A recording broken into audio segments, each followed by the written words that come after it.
Good afternoon. बैठे sir.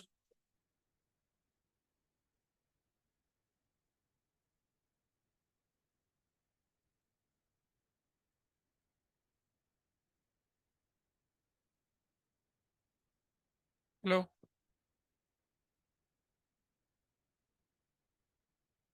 क्या है हमारा डिस्कशन?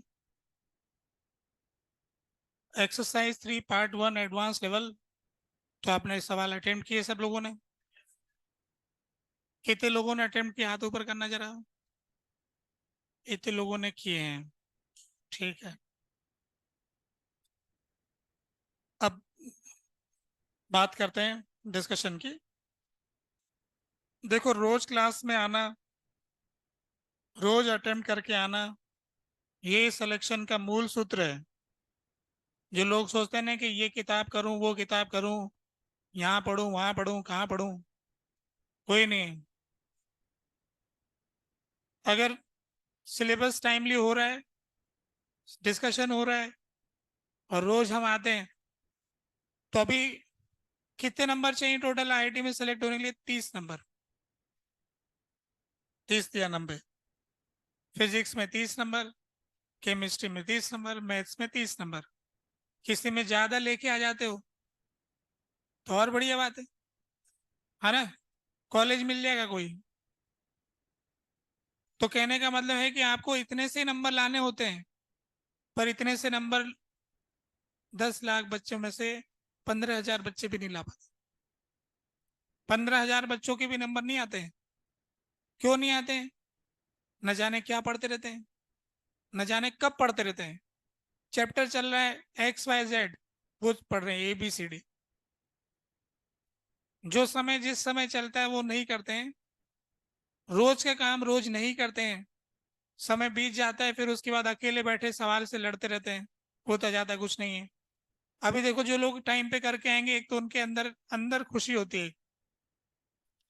जो नहीं करके आएगा उसके अंदर एक दुख होता है, और रोज इकट्ठा होता है। करके आने वाले को, अच्छा ये थोड़ी कहा है कि सवाल होने चाहिए। ये सवाल ये कहा कि सवाल अटेम्प्ट करने चाहिए। कुछ लोग ये सोचते हैं कि मुझको करके आने मतलब सॉल्व करके लाना मेरे से होते नहीं है, मैं तो दूसरे में अटक जाता हूं, मैं कैसे करूंगा? ये थोड़ी कहा गया है। सारे अटेम्प्ट करके आओ और गिनती के सवाल समझ जाओ। सब भी समझने जरूरी नहीं है ना? तो अब हम डिस्कस शुरू कर दें। पार्ट 1 के पहले 4 क्वेश्चन में कोई क्वेश्चन नहीं।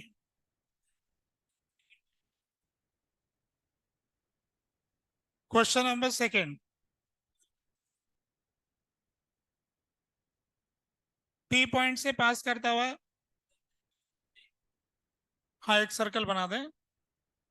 तो उससे अपन क्या चाहते हैं? हमको निकालना है P पॉइंट पे मैग्नेटिक फील्ड। तो एम्पियर्स लॉ अगर हम लगाना भी चाहते हैं, तो एम्पियर्स लॉ लगाने में तो कोई दिक्कत ही नहीं है, हमेशा लगेगा। वो जो कंडीशंस उसके हिसाब से। पर बात यह है कि अगर उस पूरे लूप के ऊपर बी की वैल्यू अलग अलग है, तो B.dl1 cos theta 1, B2 dl2 cos theta 2, एक सीरीज, एक इक्वेशन बन जाएगी मल्टीपल वेरिएबल वाली। तो तुम बताओ कि उसमें से कैसे B3 निकालोगे?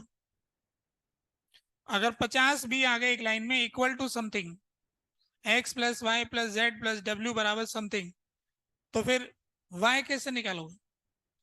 अगर सारे के सारे एक रेशियो में हो, सारे के सारे बराबर क्यों, तो Y+Y+NY, फिर N उधर चला गया तो Y बराबर दिस। तो एम्पियर्स लो तभी फायदा करता है जब कुछ कॉमन आकर के साइड में बाहर आ जाता है, तब उस तरफ ले जाकर के वो डिवाइड हो जाता है, तब तो आ जाता है। बहुत सारी वैल्यू अलग अलग होगी, तो हम उस इक्वेशन से नहीं निकाल पाते। ये तो गॉस लॉ में भी ऐसी बात थी। ठीक है ना? तो 5वें प्रश्न से लेकर के 9th क्वेश्चन तक, 8th क्वेश्चन, 8th क्वेश्चन देखते हैं। क्वेश्चन नंबर 8 में ऐसा दे रखा है कि डी जो है लगभग ए के बराबर है। Question number 8।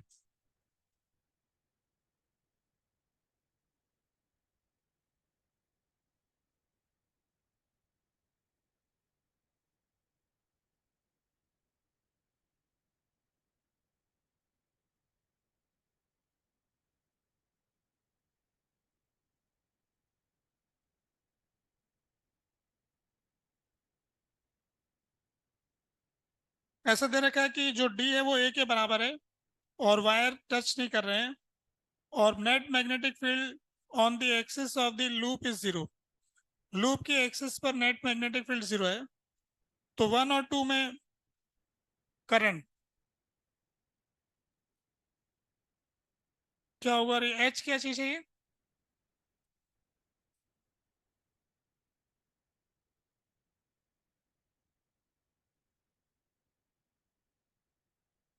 2 मिनट, कुछ एच वेच है इसके अंदर?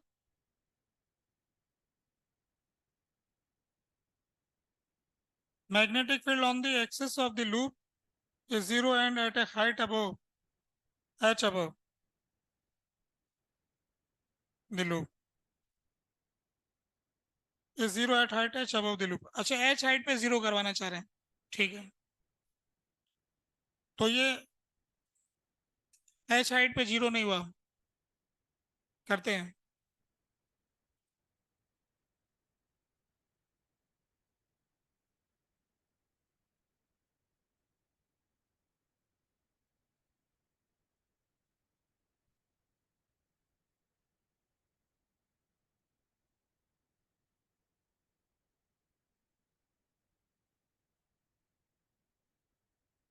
तो इसमें अपन क्या करते हैं कि इसका साइड व्यू बनाते हैं।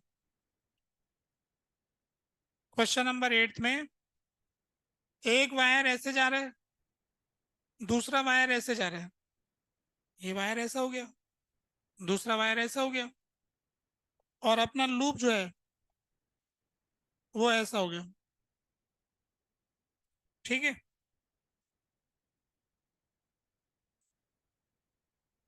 तो इसमें इस लूप की वजह से एच हाइट पे जो मैग्नेटिक फील्ड होता है वो तो ऐसा आएगा ऊपर की तरफ, बी लूप, लूप का ऐसा आ गया। अब इन दोनों वायर के जो करंट है, अगर जीरो होना है तो उनका टोटल,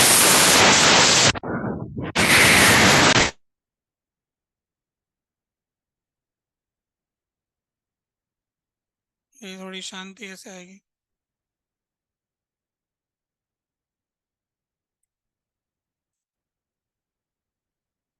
ठीक है।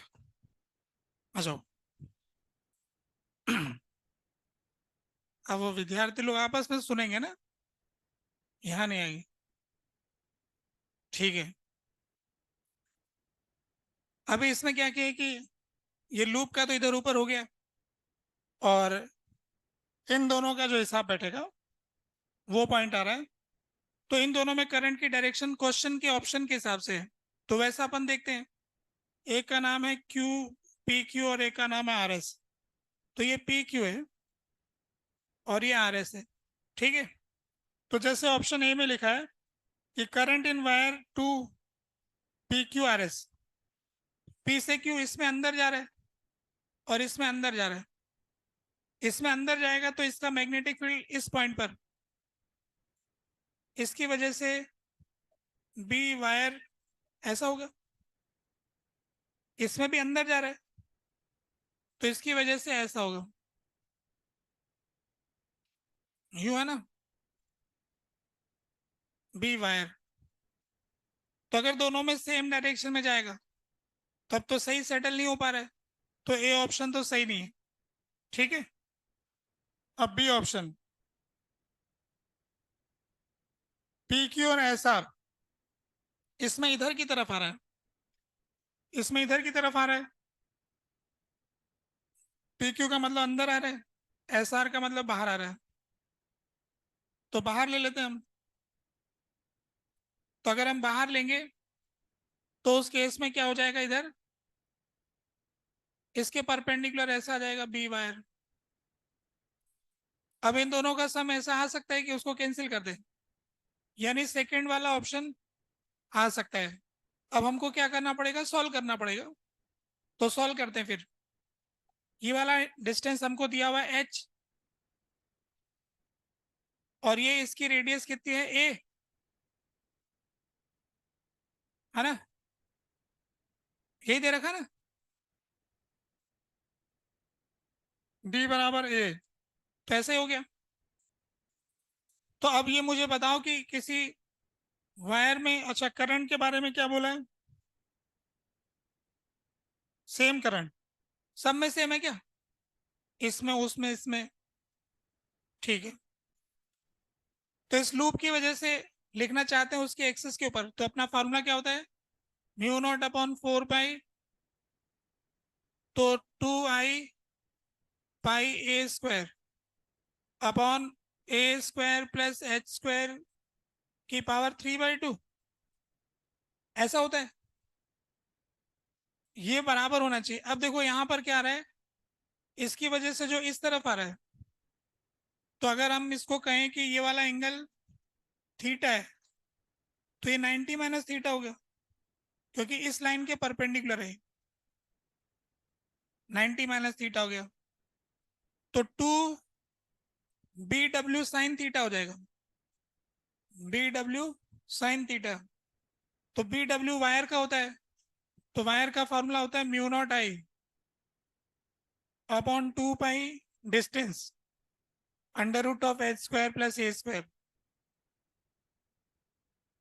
इंटू साइन थीटा, तो a divided by under root of a square plus h square,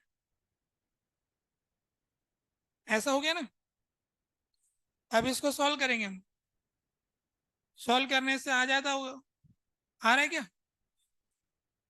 ठीक है, तो इस तरह से ये क्वेश्चन रहा। 8वां क्वेश्चन हो गया।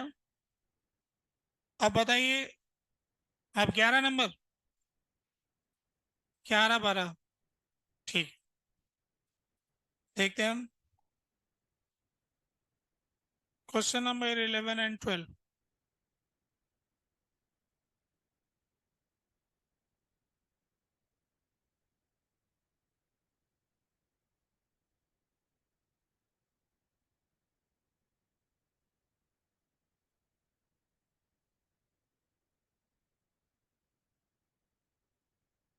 देखो क्वेश्चन में एक पैराग्राफ दे रखा है। पैराग्राफ वाला क्वेश्चन एग्जाम में धैर्य की डिमांड करता है।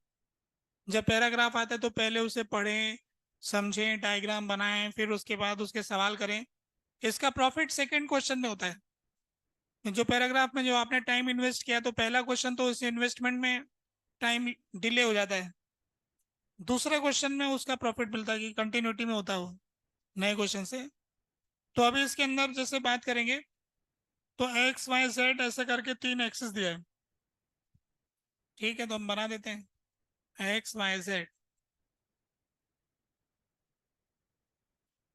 एक मेटल का स्ट्रिप दिया हुआ है, इसके अंदर इसकी लेंथ है एल, है ना, और इसकी विड्थ है डब्ल्यू।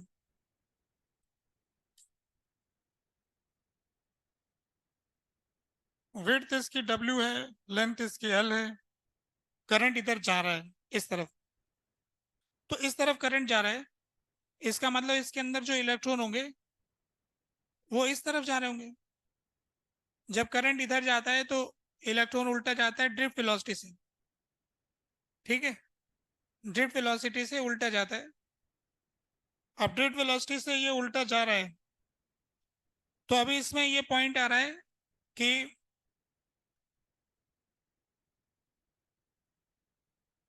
यहाँ पर क्वेश्चन में ऐसा दिया हुआ है कि एक मैग्नेटिक फील्ड भी है वाई डायरेक्शन में, ऊपर की तरफ एक मैग्नेटिक फील्ड है। ठीक है, ऊपर की तरफ एक मैग्नेटिक फील्ड दिया हुआ है। तो for given current magnetic field strength, अब इन्होंने ऐसा दे रखा है कि पोटेंशियल डिफरेंस आ रहा है इसकी वजह से के और एम के बीच। के और एम उसके इधर और उधर वाला पॉइंट आ रहा है। तो अब देखो क्या होने वाला है, ये जो इलेक्ट्रॉन जा रहा है इस तरफ, इसके ऊपर मैग्नेटिक फोर्स लगे, क्योंकि कोई भी मूविंग चार्ज मैग्नेटिक फील्ड से चलता है तो उस पर फोर्स लगता है। तो क्यू वी बी के नियम से पॉजिटिव चार्ज होता तो उधर लगता, क्योंकि नेगेटिव चार्ज है तो इधर लग जाएगा। तो इस पर एक मैग्नेटिक फोर्स लगेगा इधर की तरफ। ऐसा होने से ये वाली जो साइड है ना, इस पे माइनस का चार्ज आ जाएगा, और इधर वाली जो साइड है उस पे प्लस आ जाएगा। तो इलेक्ट्रॉन पर मैग्नेटिक फोर्स लगा, और उस मैग्नेटिक फोर्स की वजह से एक तरफ शिफ्ट हो गए। ये जो इलेक्ट्रॉन शिफ्ट हो जाते हैं, इसकी वजह से एक अंदर इलेक्ट्रिक फील्ड पैदा हो जाता है। तो इससे कंडक्टर के अंदर एक इलेक्ट्रिक फील्ड आ जाएगा ई, जो कि पॉजिटिव चार्ज से नेगेटिव चार्ज की तरफ होगा। इस इलेक्ट्रिक फील्ड की वजह से अब जो इलेक्ट्रॉन पे फोर्स लगेगा, इलेक्ट्रिक फील्ड का फोर्स ई इंटू ई, और इस तरफ लगेगा ई वी बी। ऐसा करके फिर नेट फोर्स जीरो हो जाएगा और फिर ये इलेक्ट्रॉन फिक्स स्पीड से चलता रहेगा। तो एक्चुअल में क्या होगा कि जैसे आप इसको मैग्नेटिक फील्ड में रखेंगे, एक बार के लिए एडजस्ट हो गए, और इसके इधर वाली साइड में माइनस आ जाएगा, उधर वाली साइड में प्लस का आ जाएगा, और E इंटू ई बराबर E into drift velocity into B. तो इस प्रकार इस कंडक्टर के भीतर एक इलेक्ट्रिक फील्ड आ जाएगा, जिसकी value drift velocity into magnetic field के बराबर होगी। इतना इलेक्ट्रिक फील्ड आ जाएगा। तो इसमें बी भी फिक्स है, वी भी फिक्स है, तो इलेक्ट्रिक फील्ड फिक्स आ गया, फिक्स वैल्यू आ गई। तो हम ये जानते हैं कि इलेक्ट्रिक फील्ड की डायरेक्शन में आगे बढ़ते तो पोटेंशियल घटता है। तो इलेक्ट्रिक फील्ड प्लस से माइनस की तरफ है, तो इस इन दोनों एंड्स में एक पोटेंशियल डिफरेंस आ जाएगा। तो पोटेंशियल डिफरेंस होता है डेल्टा वी, वो हो जाएगा E into W, electric field into distance. तो दोनों एंड्स के बीच का डिस्टेंस हो गया डब्ल्यू। तो delta V is equal to V drift velocity into B into W. ठीक है। तो कितना पोटेंशियल डिफरेंस आएगा, ये सब इसकी विड्थ, मैग्नेटिक फील्ड की वैल्यू और ड्रिफ्ट करंट की वैल्यू पर, ड्रिफ्ट वेलोसिटी पर डिपेंड करेगी। तो ड्रिफ्ट वेलोसिटी निकालने के लिए हमारे को करंट की जानकारी दे रखी है। तो करंट की जानकारी से करंट का फॉर्मूला क्या, I is equal to n E a v d. Current बराबर n E a v d, free charge density के टर्म्स में आ जाएगा। तो अब हमारे सवाल में कुछ क्या लिखा करंट के बारे में, करंट का वैल्यू दिया हुआ है, फिक्स है क्या करंट?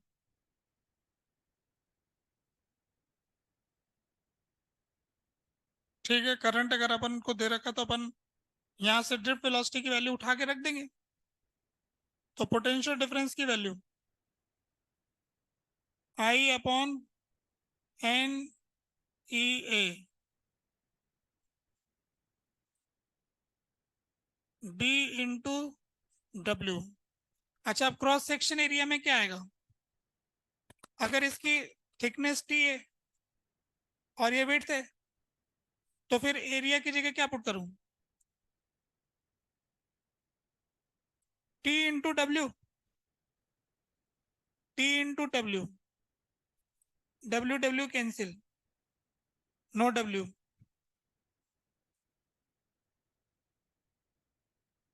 Only I B.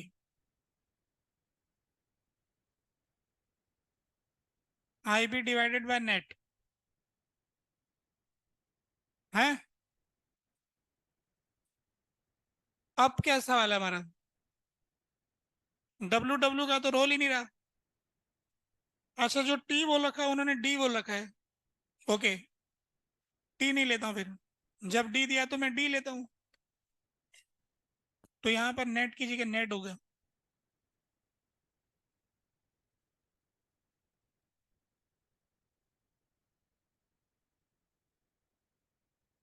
अब पोटेंशियल डिफरेंस पे क्या फर्क पड़ेगा, ऐसा करके आपको 11 नंबर का सवाल जो है ऑप्शन वाइज कर लेंगे। विड्थ तो आपको देखनी नहीं है, सिर्फ डी से ही फैसला होगा। विड्थ तो कट गई फॉर्मूले में, है ना, फैसला आ रहा है। ठीक है। फिर इसके बाद और 12th question, consider the two different metal strips of dimension this potential difference this. अब आप मैंने फॉर्मूला निकाल दिया, उसमें क्या रखा है, अब उसका भी आ जाएगा, है ना। फार्मूला में एन आ गया ना, अलग अलग material B one B two N one N two, तो फार्मूला तैयार हो गया तो बार बार भी हो जाएगा, है ना। तो इस प्रकार ये 11 12 दोनों हो जाएंगे।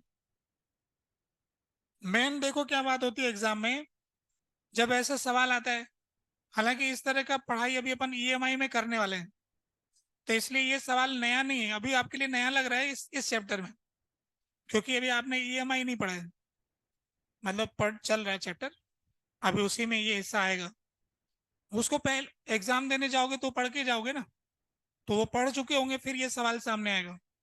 तो इस पर्टिकुलर क्वेश्चन में तो दिक्कत नहीं आएगी, पर जो पैराग्राफ टाइप का क्वेश्चन होता है वो क्या अजनबी टाइप का सा होता है, मतलब ऐसा कभी सोचा नहीं होता है, कुछ नया सिचुएशन देता है कि ऐसे घूम रहा है ऐसे जा रहा है, तो वहां पर क्या होता है कि फैसला करने में दिक्कत आती है। विश्वास का एक रोल आता है कि हाँ मेरे को आता है, ये रूल लगेगा, ये आंसर है, ये मैं टिक मार रहा हूँ, क्योंकि माइनस भी तो मिलता है फिर, है ना। तो इसलिए एग्जाम में मैं देखता हूँ कि ज्यादातर लोगों के वो जो 30 नंबर इसलिए नहीं आ पाते हैं क्योंकि वो माइनस इकट्ठा कर लेते, माइनस में देखो, बच्चा क्या जब एग्जाम दे के बाहर आता है ना, तो पहले सोचता है कि मेरे ना इतने सारे सही होंगे, जैसे एक गलत होता है वो तो गलत होता है, उसका जो नंबर जोड़ रखा है वो तो घटता ही, फिर माइनस करके और घटता है, ऐसे 2 3 जंप मारता है, ये गलत, ये भी गलत हो गया, ये भी गलत हो गया, ऐसे नंबरों का जंप एकदम जाता है, फिर ऐसे मन वैसा हो जाता है, फिर क्या बंद करोगे, नहीं हिसाब लगाना है, अब जो आएगा देखेंगे, है ना। ऐसे ही करते हैं लोग, ऐसा करना नहीं चाहिए, हिसाब लगाना चाहिए, जो आएगा तो देख लो ना, फिर लास्ट में कब तक छुपे रहोगे कि नहीं देखना नहीं देखना, लास्ट में तो रिपोर्ट कार्ड आएगा ही। अभी इसमें बताइए और आगे क्वेश्चन कुछ कहना चाहते हो।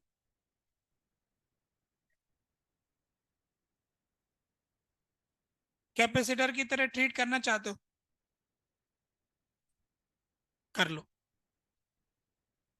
ठीक है कर लेना, बैठो, ट्रीट करो ना, क्या करना मना, कैपेसिटर को ट्रीट करके ई तो निकाल लिया, ई का वैल्यू तो यही होगा, अब तुम कैपेसिटर के चार्ज निकालते फिर वो लोग पूछ नहीं रहे, कैपेसिटेंस निकालना निकाल लो, जो चाहो निकाल लो, सॉल्व तो इसी से होगा, है ना। ये इक्वेशन यूज होगी ही होगी, ये इक्वेशन यूज होगी होगी, इसके बगल में 2 4 इक्वेशन साइड में लिख लो, कैपेसिटर बना लो, चार्ज निकाल लो, क्योंकि उन्होंने तो पूछा नहीं है, तुम कुछ तरीके से सॉल्व करने वाले हो क्या, क्या करोगे।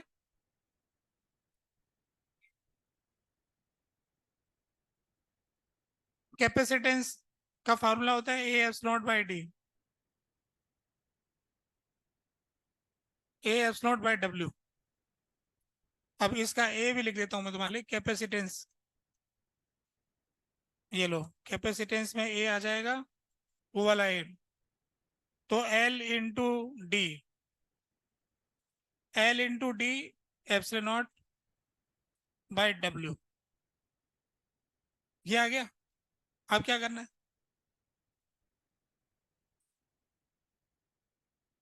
हाँ, कैपेसिटेंस तो अलग अलग होता जाएगा, किसमें अलग अलग हो जाएगा आगे बोलो।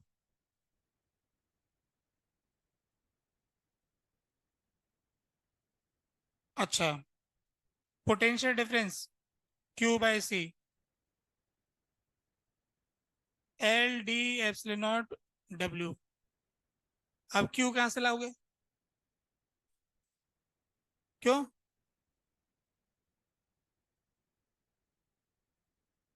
कहाँ से लाओगे, फिर वो करोगे यहीं से स्टोरी, फिर वो ई मिलेगा, फिर उससे क्यू मिलेगा, फिर ये कैपेसिटर कैपेसिटर चलाते रहो, है ना।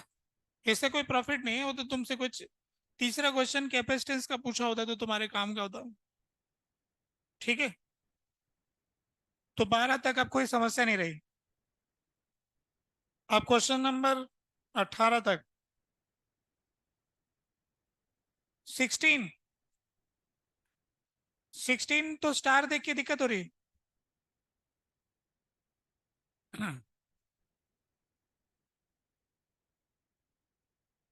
ऐसा दे रखा है।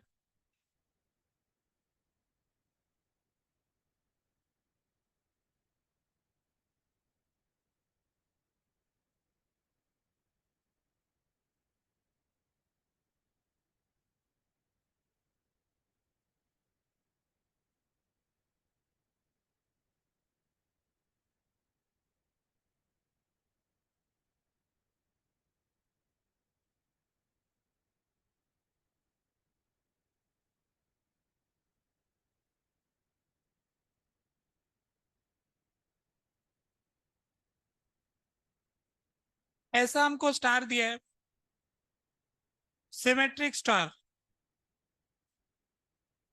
तो इसमें इसकी हाइट हमको दे रखी है 4a,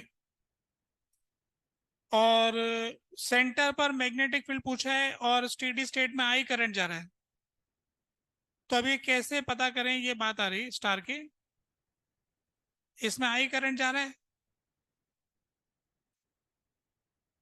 और सेंटर पर आपको मैग्नेटिक फील्ड मालूम करना है यहाँ पर। तो इसमें ये कहना चाहते हैं कि ये डिस्टेंस तो 4a है, ये हमको जानकारी है।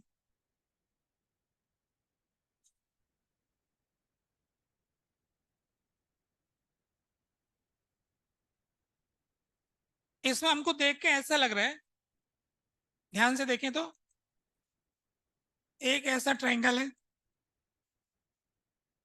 और एक ऐसा ट्रायंगल है, दिख रहा है क्या? दोनों इक्विलेटरल ट्रायंगल है। 60 60 60 60 60 60। ये वाला यू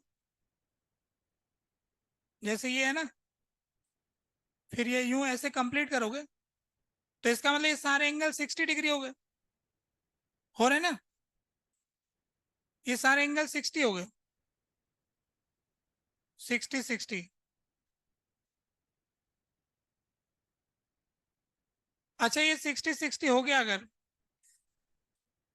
तो अब अगर अपन हिसाब किताब लगाएं लेंथ वेंथ वाली, तो ये वाली जो लेंथ है, अगर ये एल मानते हैं तो ये वाला एंगल 30 हो गया ना, तो एल कॉस 30 हो गया। अब ये वाली लेंथ कितनी होगी? ए कैसे पता लग गया ये होगी? अब अपन को ये कैलकुलेट करना है ए के टर्म्स में, इसकी साइड्स को पता करना है। तो इसकी साइड पता करने के लिए अपन को क्या चाहिए? वर्टिकल में लेंथ चाहिए ना। कौन सा? अच्छा देखो, ये सारे एंगल 60 हो जाएंगे, ऐसा कर लो। अगर अपन इसको कंप्लीट करेंगे ना यूं,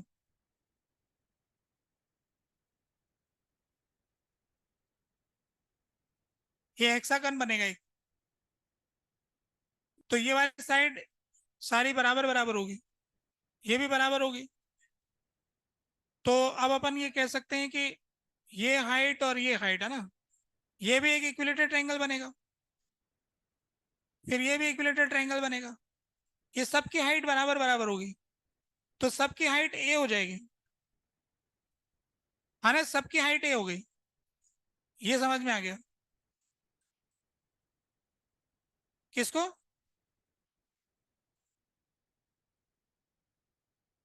हाँ नहीं, वो तो कर ही रहेंगे, पर एक वायर की लेंथ तो निकालनी पड़ेगी ना। तो एक वायर की लेंथ ये वाली साइड जो है, अगर हम एल मानते हैं तो ये आ गया l cos 30 is equal to a.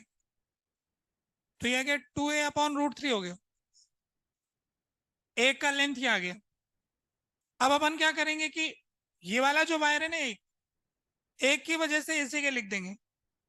तो एक की वजह से इसी के पे लिखेंगे तो अपन को क्या करना पड़ता है? कानून ये कहता है कि यहाँ से एक परपेंडिकुलर डालो, है ना? किसी वायर का लिखते वक्त एक परपेंडिकुलर डालते हैं, फिर उसके एक एंड को ज्वाइन करो अल्फा बीटा, और दूसरे एंड को ज्वाइन करो। तो ये वाला एंगल तो ऐसा आ रहा है, प्लस का आएगा, ये इधर से आएगा, या उसको माइनस का लिख सकते हो।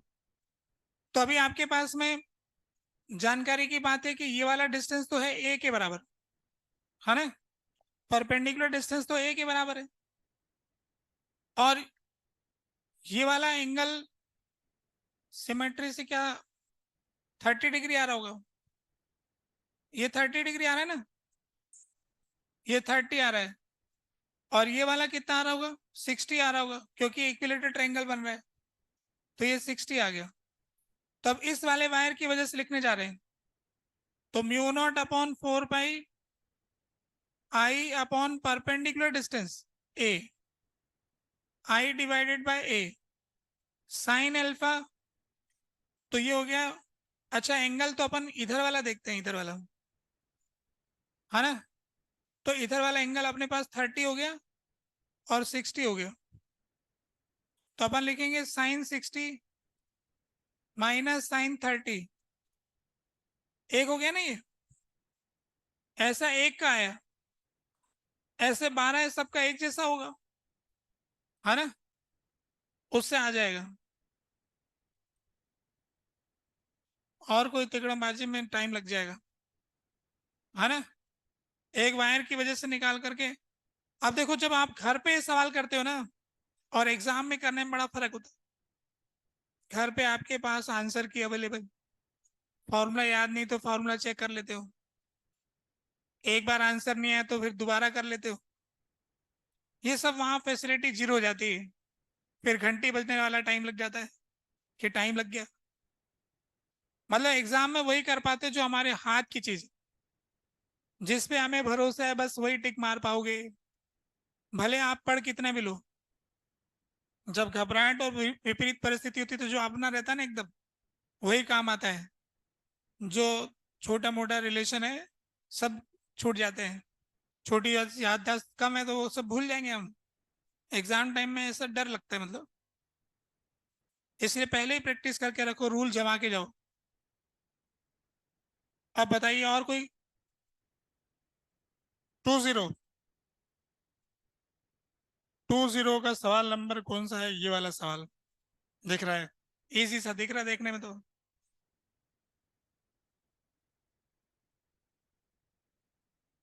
क्वेश्चन नंबर 20 में ऐसे दे रखा है कि सर्कुलर कॉइल है जिसकी रेडियस आर है, जिसके एन टर्न्स है, जिसका नेग्लिजिबल रेजिस्टेंस है, जो चित्र में दिखा रखा है, जो कि ऐसे ऐसे दे रखा है, एक कैपेसिटर ऊपर जोड़ रखा है, तो coil horizontal uniform magnetic field B naught में रखी है, जब स्विच को क्लोज किया गया तो capacitor get discharge through the coil in very short duration, capacitor तुरंत डिस्चार्ज हो गया जल्दी से ही, by the time capacitor again the coil in horizontal this when the switch is closed the capacitor gets discharged through this very short time, by the time capacitor is discharged fully the magnitude of angular momentum gained by the coil will be। अच्छा सवाल में बस angular momentum आ गया इसलिए डर लग रहा है, और कोई बात नहीं है, कि ऐसा तो हमें कोई सवाल कराया नहीं है, ये हम नहीं करेंगे। तो इसके अंदर यहाँ पर एक कॉइल ऐसे दे रखी है कोई,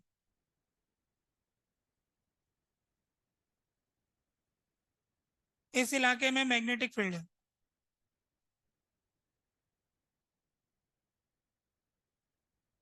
जैसे मान लो कि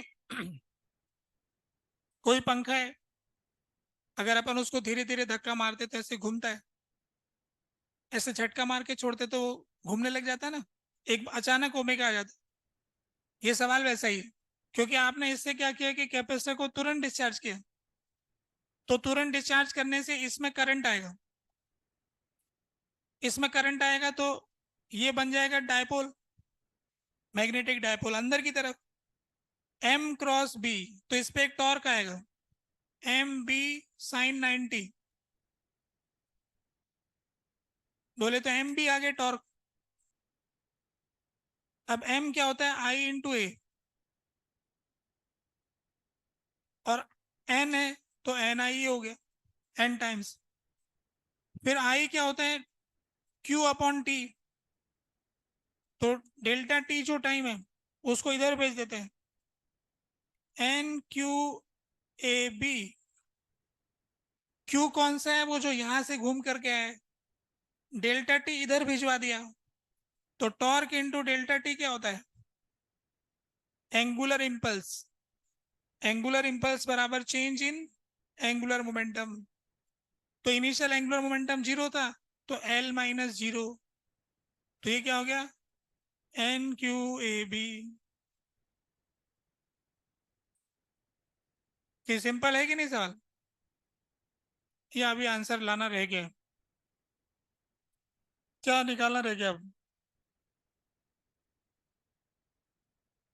इसमें देखो इतने मदद कर रखी। Assume that the discharge time is so short that the coil hardly rotates through this time. मतलब साइन 90 रख लेना, ऐसा भरोसा रखना, चिंता मत करना, टॉर्क बदलेगा नहीं, कांस्टेंट मान लेना, ये कहना चाह रहे हो। हम तो पहले से मान रहे हैं, है ना? ऐसा जल्दी से चार्ज जाएगा तो तुरंत ही हो जाएगा। तो अब इसमें आंसर लाने के लिए आपको एरिया की वैल्यू पुट करनी पड़ेगी। आ रहा है क्या? फिर क्या दिक्कत थी? सवाल पूछने लायक था क्या? ये टॉर्क आप लोग नहीं जानते थे? फिर टॉर्क ऐसे करंट को चार्ज अपॉन टाइम लिखते हैं, टाइम इधर ले जाते हैं, बस ये टाइम इधर नहीं ले आ पाते, टाइम उधर ही रह जाता है ना? तो जब भी सडन फोर्स आएगा, देखो दो तरह के फोर्स हैं।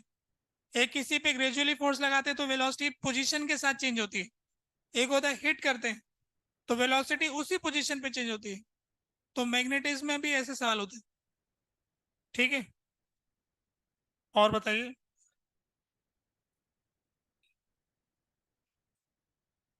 Question number 22।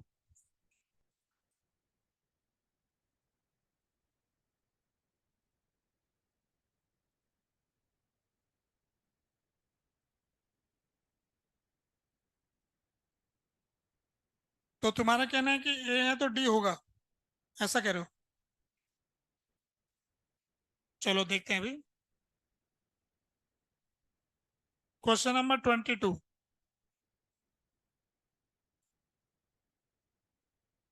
देखो 22 में क्या है। दो कॉन्सेंट्रिक सर्कुलर लूप दे रखे हैं, एक का रेडियस आर है और एक का रेडियस 2r है। ठीक है। छोटे वाले में करंट I1 है एंटी क्लॉकवाइज, और बड़े वाले में I2 है क्लॉकवाइज, है ना? I1 I2 दो हो गए।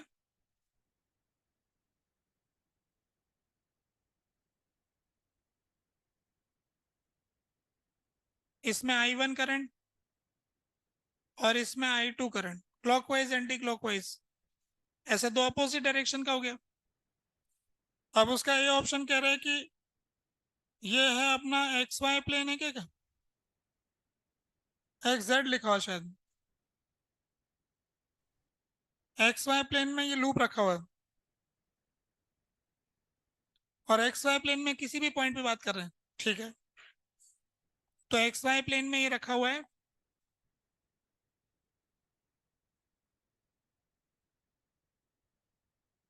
तो इसी प्लेन में कोई भी पॉइंट लेना चाहते हैं, तो इसी प्लेन में कोई भी पॉइंट लेना चाहते हैं, कंडीशन हो रखी है I2 is great twice of this, है ना? Twice of I1। अब इसके ए ऑप्शन को पढ़ लेते हैं। लिखा है कि is perpendicular to X Y plane at any point in the plane. अब इस प्लेन में कहीं पर भी देखोगे तो क्या होगा? इसकी वजह से जो मैग्नेटिक फील्ड है वो यहां से ऊपर आएगा, फिर यूं आकर के इधर से नीचे जाएगा। ऐसा इसका भी होगा, जो कुछ होगा वो ऐसे ही होगा। तो इस एक्स वाई प्लेन के परपेंडिकुलर होगा सभी जगह, है ना? हर पॉइंट पे ऐसा होगा, तो इसलिए ए वाला आ रहा है। अब डी वाले की बात करते हैं। अब कह रहे हैं कि points normally outward from the X Y plane for all the points between the two loops. तो अगर कहीं पर भी बीच में जीरो आ गया तो वहां पर क्या करोगे? डी वाले ऑप्शन के लिए अगर बीच में कहीं जीरो आ गया तो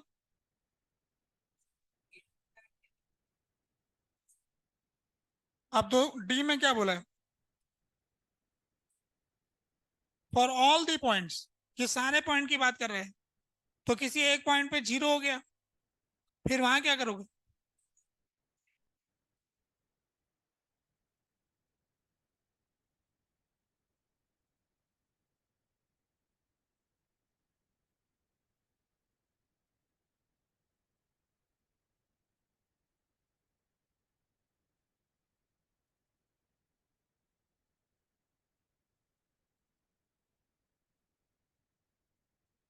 तो इसमें नॉर्मली आउटवर्ड का मतलब किधर लिया जाएगा?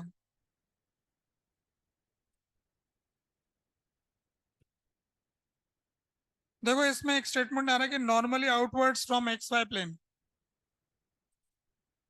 ऊपर भी जा सकता है नीचे भी हो सकता है।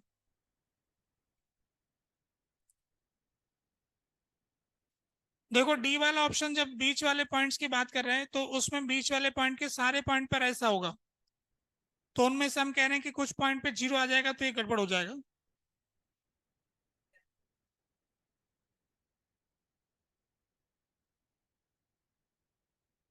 नहीं, वो तो अगर मान लो जीरो हो रहा है तो एक जगह प्लस माइनस का होगा चेंज, तो चेंज होने वाले पॉइंट पे हम यूं कहना चाह रहे हैं कि है तो आउटवर्ड किसको कह रहे हैं?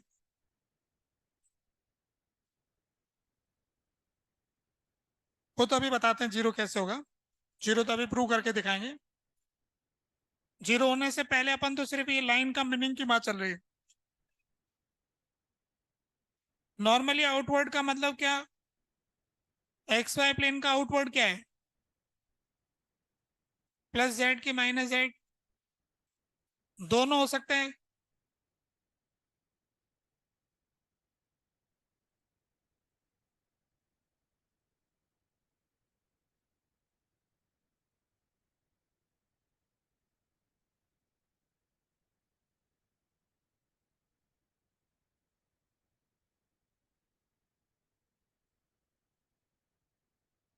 आउटवर्ड का मतलब ये होगा कि पेपर से आउटवर्ड, और पेपर से इनवर्ड लेना पड़ेगा, उस हिसाब से मीनिंग जाएगा। ठीक है, क्वेश्चन वालों पे अब क्या कर सकते हैं, हम आरोप तो लगा नहीं सकते, ये तो हमें को समझदार करना पड़ेगा, हमारी समझ बढ़ानी पड़ेगी, दुनिया ऐसे बोलती है। आउटवर्ड का मतलब ये है। ठीक है, अब जीरो के पॉइंट की बात कर लेते हैं कि जीरो कैसे आएगा ना। तो इसमें ऐसा दे रखा है कि आई टू जो है वो ट्वाइस ऑफ आई वन से बड़ा है ना, तो इसका मतलब ये हो गया कि अगर मैं इसका ग्राफ बनाता हूं तो हम एक पॉइंट जानते हैं कि सेंटर पे कुछ मैग्नेटिक फील्ड होगा, और इसकी वजह से जो मैग्नेटिक फील्ड है, और बिल्कुल पास वाले पॉइंट पे इन्फानेट होगा, है ना। तो इसका मतलब मैं अगर मैग्नेटिक फील्ड का ग्राफ बनाऊं तो दोनों के में से सेंटर पे किसकी वैल्यू ज्यादा आएगी? अगर आई वन वाले के देखेंगे बी वन, तो mu naught I one upon two r, और B two mu naught I two upon two of two r. तो बी टू आई टू जो है greater than two I one है, तो इसका मतलब B two greater than B one हो गया ना, सेंटर पे बड़ा हो गया, तो B two greater than B one. तो सेंटर पे जीरो पॉइंट आ गया, तो बी टू ऊपर से शुरू होगा ग्राफ, और बी वन नीचे से शुरू होगा। ठीक है, जैसे जैसे हम सरकमफ्रेंस के पास पहुंचेंगे इन्फानेट वैल्यू ले लेगा। तो एक केस में सरकमफ्रेंस के पास पहुंचेंगे तो ये बी टू लिखा था हमने, ये अपनी वैल्यू इन्फानेट लेगा टू आर पे जाने तक।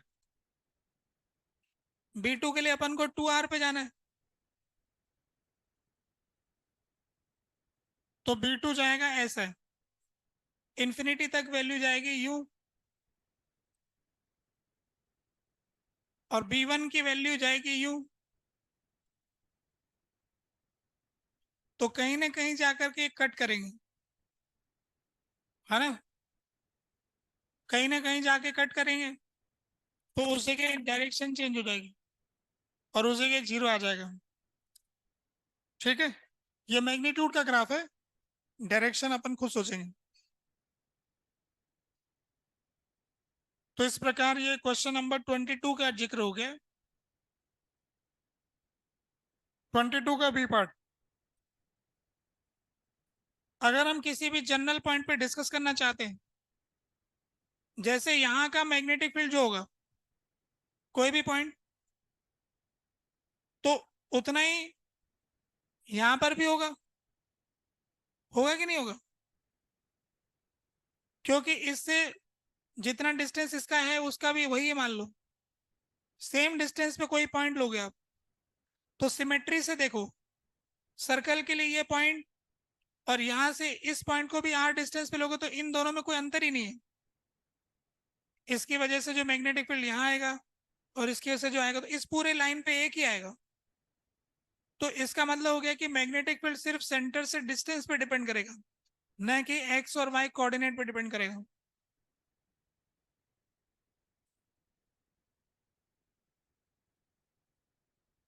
हाँ, देखो मैग्नेट बनाने के लिए दूर वाले डिस्टेंस के काम का है वो, मैग्नेट पास वाले पॉइंट के लिए फॉर्मूला काम नहीं करता है ना, पहला पॉइंट तो ये है। दूसरा ये कि यहाँ तो अपन को सिमेट्री से काम लेना है बस, एक डिस्टेंस एक जैसा, सिमेट एक सर्कल के सारे पॉइंट आइडेंटिकल है, तो उन सब जगह भी एक जैसा होगा। तो फॉर्मूले में सिर्फ आर पे डिपेंडेंस आएगी, एक्स और वाई पे डिपेंड नहीं करेगा, under root of X square plus Y square का फॉर्मूला बनेगा। ये हम कह सकते हैं पक्का। पहली बार में सिमेट्री ऐसे सोचेंगे कि जैसे ये किसी लूप के अंदर करंट जा रहा है, सेंटर पे मैग्नेटिक फील्ड मान लो कुछ होगा, तो सेंटर से और इसके बीच में जितना मैग्नेटिक फील्ड यहाँ होगा उतना यहाँ होगा कि नहीं होगा? फिर यहाँ पर भी होगा, यहाँ पर भी होगा, क्योंकि उनको डिफ्रेंशिएट ही नहीं कर पाओगे। वो सारे पॉइंट आइडेंटिकल है ना एक तरह से, सारे पॉइंट घुमा घुमा के देख लो कॉपी को तो वो वही दिखाई देंगे, है ना। अब इसके बाद हो गया कंप्लीट, इतना ही था क्या? ठीक है, तो ये हो गया एक्सरसाइज, ये शीट था ना किस, कंप्लीट हो गया ये। फिर अब आप लोग क्या करेंगे? हाई लेवल प्रॉब्लम करेंगे। कितने लेवल है उसके अंदर, मतलब कितने सवाल है? 23 है, तो उनमें से अपन 6 सवाल करेंगे। ठीक है, 6 क्वेश्चंस, 6 हाई लेवल प्रॉब्लम कर लेना। अपन आगे बढ़ते हैं।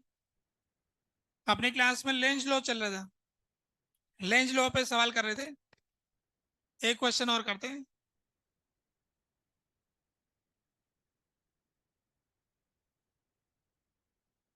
अच्छा पहले ये करते हैं।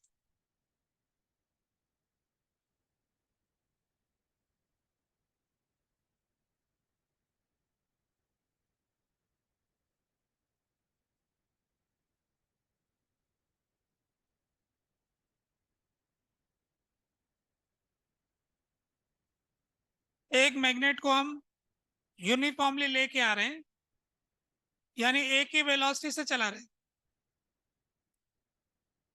यूनिफॉर्मली इसको नीचे लाया जा रहा है और नीचे ले जा रहे हैं। ये कंडक्टिंग लूप है,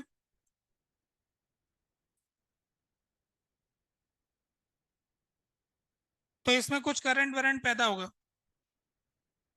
तो आपको क्या करना है, ग्राफ बनाना है, करंट वर्सेस टाइम। समय के साथ करंट कैसे वेरी करेगा? अगर टॉप व्यू से देखते हो, तो टॉप व्यू में अगर क्लॉकवाइज आता है तो उसको पॉजिटिव लेना भाई। टॉप व्यू से देखने में पॉजिटिव करंट आता है, मतलब क्लॉकवाइज आता है तो पॉजिटिव लेना है, ठीक है। तो ये बहुत दूर से आ रहा है, इसके सेंटर से गुजर जाएगा, नीचे चला जाएगा और बहुत दूर चला जाएगा। बहुत दूर से आया है, बहुत दूर जाएगा, ठीक है।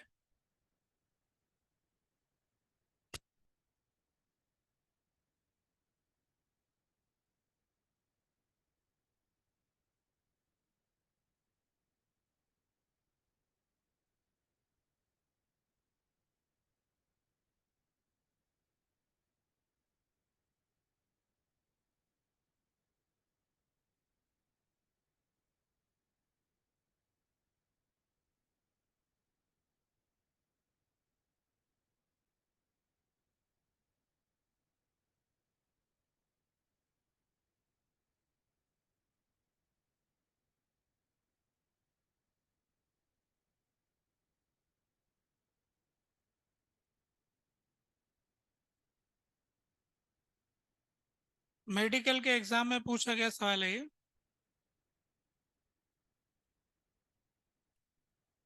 1 घंटे में 45 क्वेश्चन करने होते हैं उनको। आईआईटी वालों के तो 25 ही हो गए।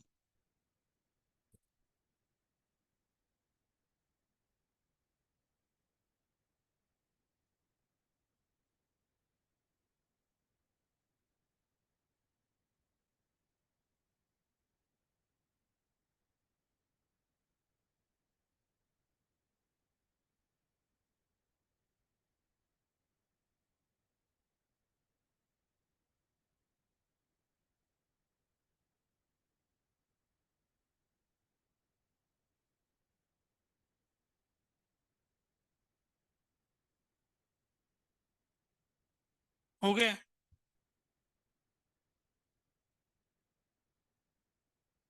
तो अब देखते हैं, मिलाते हैं, हिसाब लगाते हैं।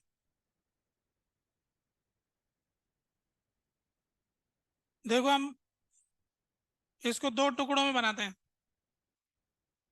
सबसे पहले ऐसा करते हैं कि हमें ये बताया गया है कि पॉजिटिव डायरेक्शन क्लॉकवाइज ऐसे, तो अपन एरिया वेक्टर नीचे लेते हैं। तो इसका मैग्नेटिक फील्ड लाइंस नीचे की तरफ जा रही है, इसकी मैग्नेटिक फील्ड लाइंस नीचे की तरफ जा रही है, हमेशा नीचे ही जाएगी।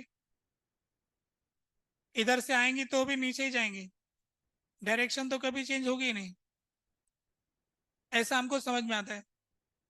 अच्छा, एक और खास बात ये है कि ये जो मैग्नेट होता है ना, ये लाइनें पूरी क्लोज लूप बनाती है। तो अगर मान लो 1 करोड़ लाइन है, तो 1 करोड़ लाइन ऐसे घूम घूम करके पूरे स्पेस में से ऊपर जाती है, और इस छोटे से हिस्से में से 1 करोड़ लाइन निकल जाती है। 1 करोड़ तो इस पतली सी लाइन में से यूं अंदर जाती, फिर यूं पूरे स्पेस में से फैल करके ऊपर आती। तो इस हिस्से में से ज्यादा लाइनें जा रही हैं। तो ऐसा होने की वजह से क्या है कि जैसे जैसे नीचे आता जाएगा, लाइनों की संख्या बढ़ती जाएगी, फ्लक्स बढ़ता जाएगा। तो अपन क्या करते हैं, फ्लक्स वर्सेस टाइम ग्राफ देखते हैं पहले। टुकड़ों में बनाएंगे, फ्लक्स वर्सेस टाइम बना लेंगे तो बात समझ में आ जाएगी। जब ये बहुत दूर होगा तो यहाँ पर फिर बी होगा ही नहीं, तो फ्लक्स जीरो होगा। बहुत दूर होगा तो जीरो होगा। तो शुरू में फ्लक्स जीरो होगा, फिर बहुत दूर से धीरे धीरे फ्लक्स बढ़ेगा, तो ग्राफ ऐसे उठेगा। फिर अंत में जीरो होगा, फ्लक्स हमेशा पॉजिटिव ही रहेगा, तो ग्राफ ऊपर ही जाएगा। जब एकदम सेंटर से जाएगा तो ये मैक्सिमम आ जाएगा। तो अपन ऐसा देखेंगे कि यूं करता हुआ जाएगा, फिर यूं मैक्सिमा आएगा, और फिर यूं आएगा, ठीक है। जिस समय ये यहाँ पर पहुंचेगा उस समय सबसे ज्यादा फ्लक्स होगा, सारी लाइनें यहीं से गुजर रही होगी। फिर जैसे नीचे जाएगा तो फ्लक्स कम होने लग जाएगा, तो फ्लक्स बढ़ा, घटा, और लास्ट में जीरो हो गया। शुरू में जीरो था। ये हमारा फ्लक्स का ग्राफ हो गया, ठीक है। अब rate of change of flux से हमें ईएमएफ मिलता है। और ईएमएफ जो है स्लोप से पता चलता है। तो स्लोप शुरू में जीरो है, बीच में जीरो है, लास्ट में जीरो है। जो इस ग्राफ का स्लोप है शुरू में जीरो है, बीच में जीरो है, लास्ट में जीरो है। तो ईएमएफ जीरो होगा तो करंट 3 बार जीरो होगा। शुरू में जीरो होगा, बीच में जीरो होगा, लास्ट में जीरो होगा। शुरू में, बीच में, लास्ट में। शुरू में, बीच में, लास्ट में। ठीक है। अब ऐसा है कि पहले फ्लक्स इसका स्लोप बढ़ता जा रहा है, तो एक जगह मैक्सिमम स्लोप आएगा, उस समय मैक्सिमम करंट आएगा, फिर स्लोप घट के वापस जीरो हो गया। अब इसका स्लोप है पॉजिटिव, उसके आगे आता है नेगेटिव, तो करंट हो जाता है नेगेटिव, तो ग्राफ नीचे जाता है। चलो ठीक है, नीचे ले जाओ, क्या रखा है, यूं करके यूं कर दो।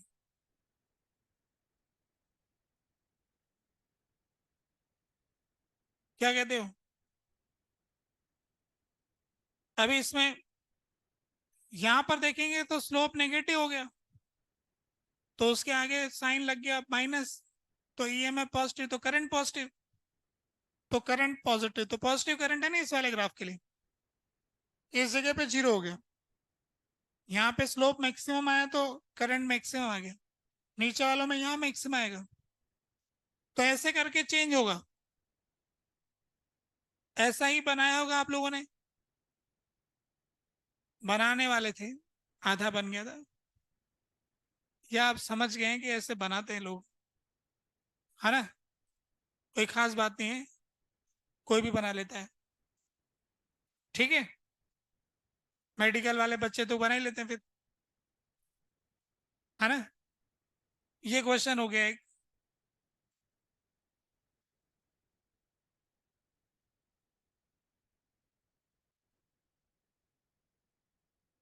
वो तो अपन को जरूरत नहीं पैटर्न की, हमें तो बस एक वेरिएशन बताना है। हाँ, उसका कोई ज्यादा इतना इंपॉर्टेंस नहीं है। एग्जाम में तो 4 ऑप्शन दिए थे, मैंने दिए नहीं आपको, है ना? चॉइस करने के लिए 4 ऑप्शन दिए थे। एक इसका उल्टा होगा, यानी एग्जाम में कुछ क्वेश्चन होते हैं जिसमें से 2 ऑप्शन अपोजिट टाइप के होते हैं, या तो ये होगा या तो वो होगा ना, इस तरह का। उसमें छांटने में लफड़ा पड़ता है। बोलो, कुछ कह रहे हो?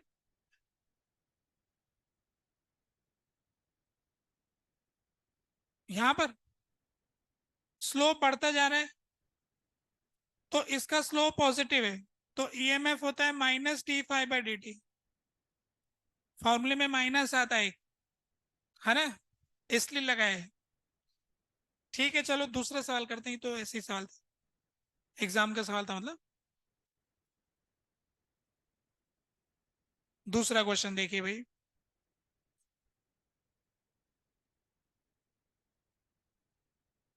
ये एक सोलेनॉइड है।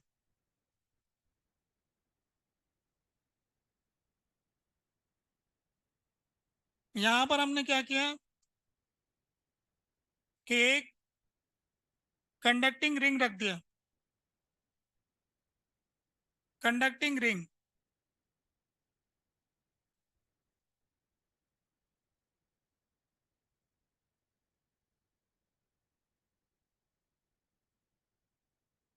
कंडक्टिंग रिंग यहाँ पे रखा हुआ है,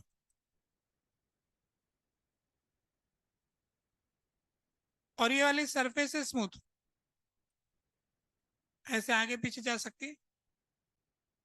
ये बैटरी है, अभी अपन ने की क्लोज नहीं किया है, क्लोज करने वाले हैं। जब हम की क्लोज करेंगे तो क्या होगा? जस्ट आफ्टर की is closed, conducting ring will, A option, move towards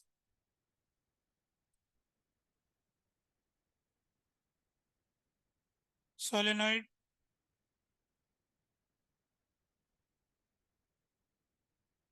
move away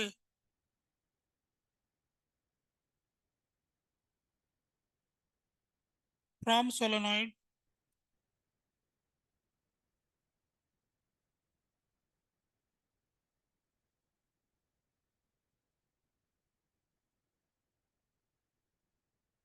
not move can not be decided.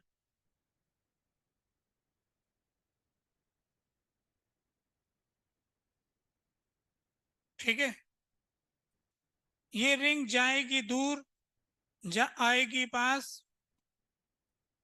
कहीं नहीं जाएगी, नहीं पता क्या होगा।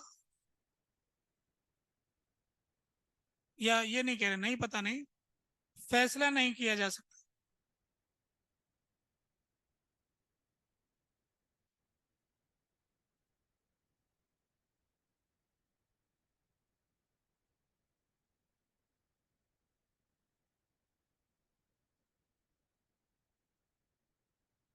रिंग किस प्लेन में रखा हुआ है? स्मूथ हॉरिजॉन्टल प्लेन में रखा है, ऐसे ऊपर जैसे दिख रहा है ना, ऐसे सामने सामने, इसी के सामने, जैसा ये है ना वैसा वो है। ठीक है, मतलब थोड़ा ऐसा दिखा देता हूँ।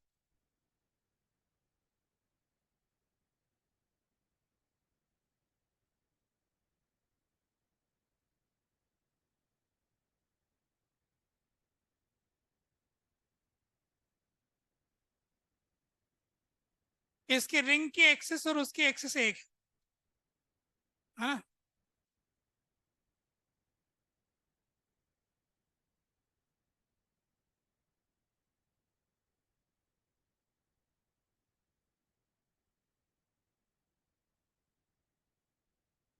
फैसला हो गया क्या?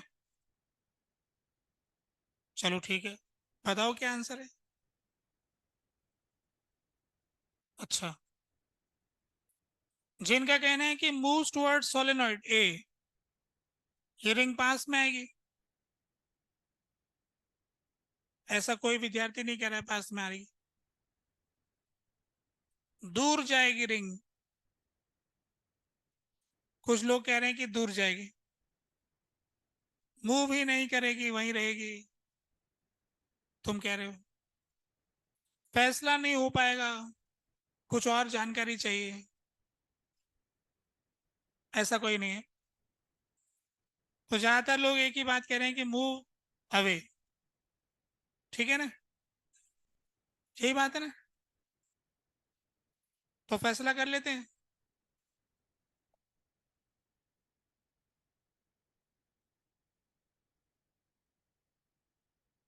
ठीक है, आगे आंसर। तो इसका आंसर हो गया दूर की तरफ जाएगी।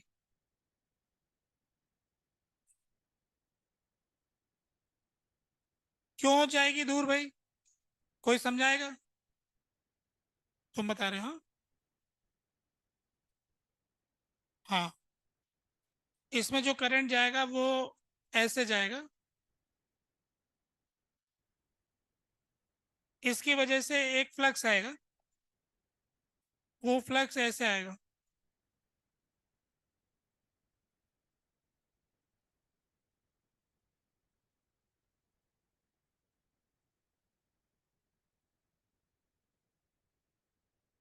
इसका कहना है कि यूं करंट जाएगा जिससे फ्लक्स यूं आएगा। ठीक है, मैग्नेटिक फील्ड इधर होगा जो मैंने दिखा दिया, करंट यूं है ना, तो मैग्नेटिक फील्ड ही होगा। अब किसका? अब इसमें क्या होगा कि इसका फ्लक्स पहले जीरो था, तो अभी इसका इधर हो गया, तो इसमें करंट इसका ऐसा फ्लो करेगा ताकि मैग्नेटिक फील्ड इधर पैदा हो जाए, तो इसमें करंट उल्टा जाएगा, तो इसमें करंट की डायरेक्शन ऐसी हो जाएगी, इसका करंट यूं हो जाएगा। फिर अच्छा, नॉर्थ पोल साउथ पोल, तो अब ये वाला तो मैग्नेट बन गया, इसका नॉर्थ इधर साउथ इधर। ये वाला ऐसा मैग्नेट बन गया जिसका नॉर्थ इधर साउथ इधर। साउथ के सामने साउथ आ गया, साउथ ने साउथ को धक्का मारा, दूर चला गया। बैठो भाई, दूर चला गया, है ना, दूर चला गया।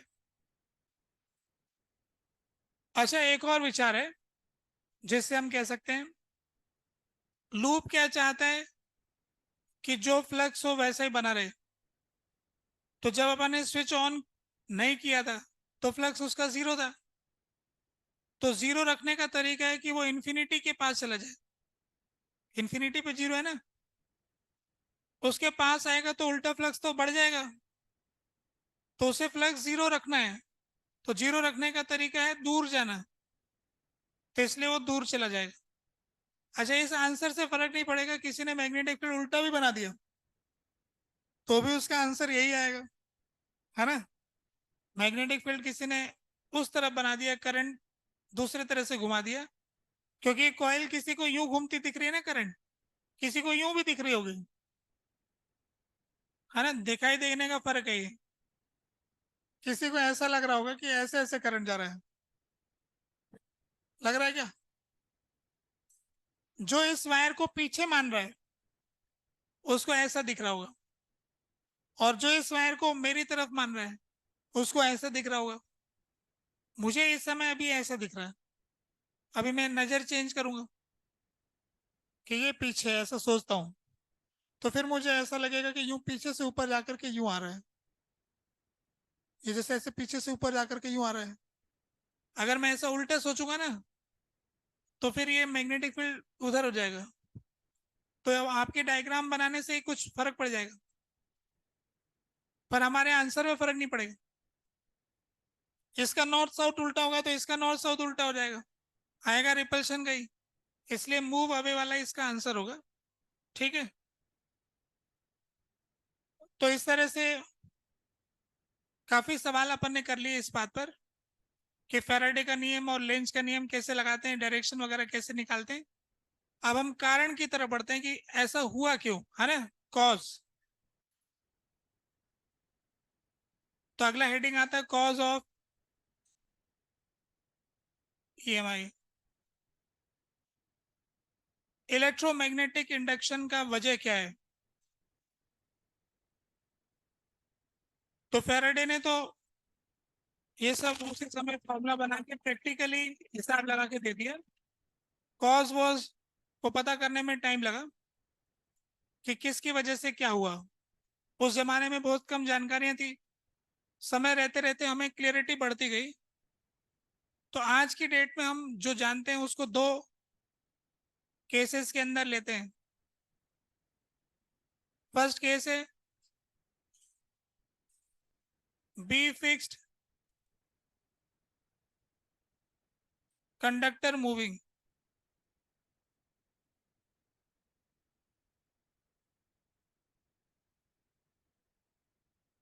Be changing.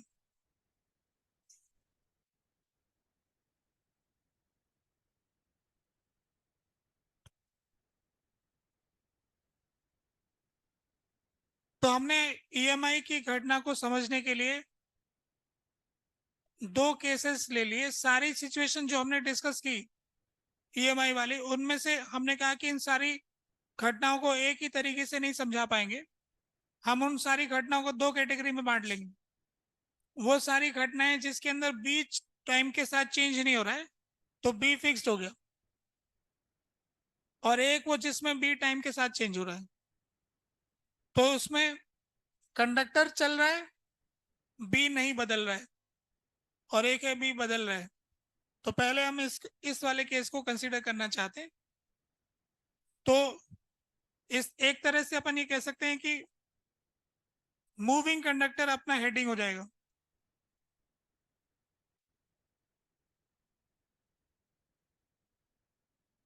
मूविंग कंडक्टर के क्या इफेक्ट्स होते हैं, अब हम इसको जानना चाहते हैं।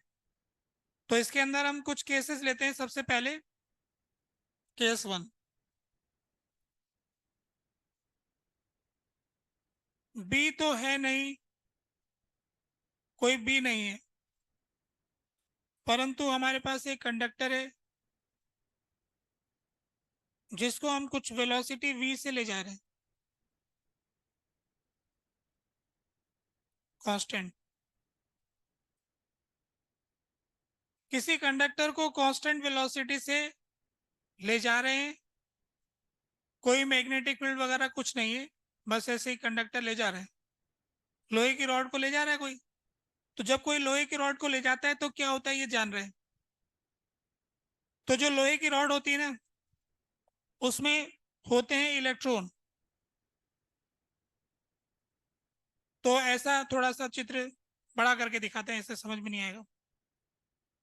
रॉड को थोड़ा सा बड़ा कर लेते हैं, मैग्नीफाई कर लेते हैं।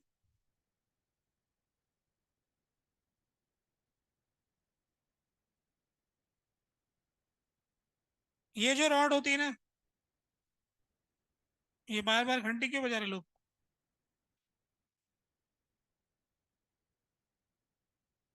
पेपर वेपर चल रहा है क्या?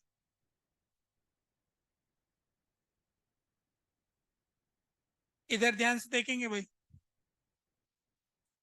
प्लस प्लस के चार्ज, ठीक है। ये जो प्लस के चार्ज होते हैं ना, ये ऐसे बॉन्ड बना के रहते हैं भाई। जैसे रेलगाड़ी होती है ना, रेलगाड़ी के डब्बे आपस में जुड़े होते हैं। और ये इलेक्ट्रॉन जो है, ये इकलौता होता है, ये बेचारा भटकता रहता है। कंडक्टर के अंदर कह दे तुम आजाद हो, गरीबों को कह दे सारे नदी किनारों पे कब्जा करके, खेतों पे कब्जा करके, मकान रख के अब गरीबों को सड़क पे छोड़ देंगे, अब तुम लोग आजाद घूमो, देश तुम्हारा है। इस घर में जाने का किराया लगेगा, रेलवे स्टेशन पे खड़े होने का किराया लगेगा, नदी किनारे बैठोगे तो चार्ज लगेगा, बाकी पूरी आजादी है ना। ऐसे इलेक्ट्रॉन के साथ हो रहा है, सब जगह प्लस के चार्ज ने ऐसे बॉन्ड बना रखा है सब जगह। इलेक्ट्रॉन आजाद है, कहीं भी घूम सकता है। जब ये वी से चलता है, ये तो ट्रेन के डब्बे की तरह सब साथ साथ चले जाते हैं, इसको वी से चला, जैसे मैंने इस पेन को खींचा तो पेन पूरा एक साथ आ गया ना, ये इस बॉन्ड की वजह से है। परंतु ये जो, जब अपन इसको खींचेंगे तो बगल में इलेक्ट्रॉन देखेगा ये लोग कहाँ जा रहे हैं, मैं भी चलता हूँ, तो फिर वो भी चल लेता है, जैसे तैसे कहीं से उसको मिल जाता है। फिर लोग पूछते हैं कि ये कौन चला रहा है, तो फिर लोग कहते हैं गैलीलियो ने बोला था चल रहा है तो चलता रहेगा, चल रहा है तो चलता रहेगा, क्या दिक्कत है। तो कांस्टेंट वेलोसिटी से चलते रहने में कोई दिक्कत नहीं है, इलेक्ट्रॉन चल जाता है। तो जब कोई कांस्टेंट वेलोसिटी से चल रहा है, तो जैसा कि रूल है, फोर्स की कोई ज़रूरत नहीं है, इसलिए ये चलने लग जाएंगे, इसलिए कोई चार्जेस में फर्क नहीं पड़ेगा, तो कोई पोटेंशियल डिफरेंस नहीं आएगा, नो ईएमएफ। इसका रिजल्ट आ गया कि कोई ईएमएफ पैदा नहीं होगा। तो ये केस था constant velocity B zero. Case second, case second है बी जीरो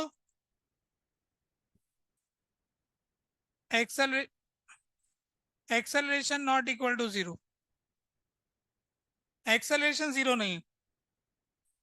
अब क्या होगा कि आप किसी रॉड को पुल करेंगे, जैसे अपन एक सवाल करते थे कि एक रॉड है एम मास की, उस पे फोर्स लगा है एफ, तो आप कहते थे कि एक्सेलरेशन आ गया एफ बाय एम।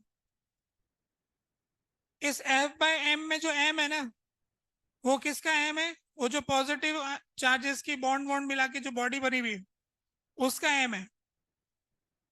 अब ये एक्सेलरेशन इसको तो चलाएगा, परंतु बीच में बैठा इलेक्ट्रॉन, वो कहेगा भाई हमको भी तो कोई खींचे, बोले नहीं तुम तो आजाद हो, तुम चलो जिधर जाना है। तो अब उसको कोई खींचने वाला नहीं। जब उसको कोई खींचने वाला नहीं, तो बगल से पॉजिटिव चार्ज आगे निकल जाएगा, ये इलेक्ट्रॉन देखता रह जाएगा कि मेरे को कोई खींच नहीं रहा है, ये लोग जा रहे हैं, जा रहे हैं। तो लास्ट में क्या होगा कि इलेक्ट्रॉन यहाँ इकट्ठा हो जाएंगे। आजादी इतनी होती है कि घर के अंदर घूम ले, बाहर जाने से लोग रोकते हैं कि टैक्स भरना पड़ेगा, वीजा वीजा लेना पड़ेगा, बाहर नहीं जा सकते। बाहर जाने वालों को रोका जाता है, देश में घूम लो, है ना। तो क्या होगा कि जैसे इस रॉड को ले जाओगे, पीछे इलेक्ट्रॉन जमा हो जाएंगे, आगे प्लस का चार्ज आ जाएगा। ऐसा होने से इस इलाके में एक इलेक्ट्रिक फील्ड फैल जाएगा। इस इलेक्ट्रिक फील्ड के फैल जाने से ये जो इलेक्ट्रॉन है इसके ऊपर एक फोर्स आ जाएगा, ई इंटू ई। तो ई इंटू ई बराबर mass of electron into acceleration आ जाएगा। तो होता क्या है कि जैसे ही रॉड आगे चलती है, इलेक्ट्रॉन पीछे छूट जाते हैं, पीछे छूट जाने की वजह से पीछे माइनस चार्ज हो जाता है, आगे प्लस चार्ज हो जाता है। तो प्लस माइनस के चार्ज हो गया। तो अगर कोई रॉड ऊपर से छत से गिर जाए तो उसके अंदर इलेक्ट्रॉन पीछे इकट्ठा हो जाएंगे, आगे पॉजिटिव चार्ज आ जाएगा, क्योंकि जी से गिरेगी ना, तो एक्सेलरेशन आ गया। तो इसलिए पीछे माइनस का चार्ज, आगे प्लस का चार्ज तब तक शिफ्ट होते रहेंगे जब तक कि इलेक्ट्रिक फील्ड इतना फोर्स ना दे दे कि उनका एक्सेलरेशन उसके प्लस के बराबर हो जाए। प्लस वाले को तो फोर्स दे रहा है, तो एक्सेलरेशन की जगह तो एफ अपॉन एम आ जाएगा। तो e into e, mass of electron अब into force divided by mass of object. तो इलेक्ट्रिक फील्ड की वैल्यू आ गई, mass of electron upon mass of object, f upon e. इतना इलेक्ट्रिक फील्ड पैदा हो गया किसी रॉड के अंदर। अगर किसी रॉड में कोई इलेक्ट्रिक फील्ड पैदा हो गया तो उसमें पोटेंशियल डिफरेंस भी आ जाएगा। तो पोटेंशियल डिफरेंस हो जाएगा इलेक्ट्रिक फील्ड इनटू लेंथ। अगर एल इसकी लेंथ, तो पोटेंशियल डिफरेंस की वैल्यू आ गई, mass of electron upon mass, force upon electronic charge into length. तो इससे हमें समझ में आया कि अगर कोई भी किसी रॉड को एक्सेलरेट कराता है तो उसके पीछे इलेक्ट्रॉन इकट्ठा हो जाते हैं। तीर चलाएंगे तो आगे पॉजिटिव चार्ज आ जाएगा, पीछे नेगेटिव चार्ज आ जाएगा, है ना। फास्ट एक्सेलरेटेड जाएगा कुछ भी, तो कुछ भी एक्सेलरेट करेगा तो उसमें ये इलेक्ट्रॉन ऐसे आ जाएंगे। जैसे मान लो घूम रहा है, तो घूमते वक्त पंखे के इस कॉर्नर पे इलेक्ट्रॉन लटके हुए ऐसे घूम रहे हैं, बोले हमको कौन घुमाएगा। प्लस प्लस वाले तो घूम पा रहे हैं, माइनस वालों कौन घुमाएगा, तो पीछे छूट जाएंगे। फिर ऐसे पंखे के कॉर्नर पे लटके लटके बहुत सारे इलेक्ट्रॉन घूम रहे हैं, ऐसे टपक भी जाते हैं, कभी नीचे भी गिर जाते हैं, है ना। तो फिलहाल ये वैल्यू है। अच्छा देखो, इस वैल्यू की बात करें तो इसमें ऐसा आ रहा है कि मास ऑफ इलेक्ट्रॉन होता है 10⁻31 और इलेक्ट्रॉन का चार्ज होता है -19।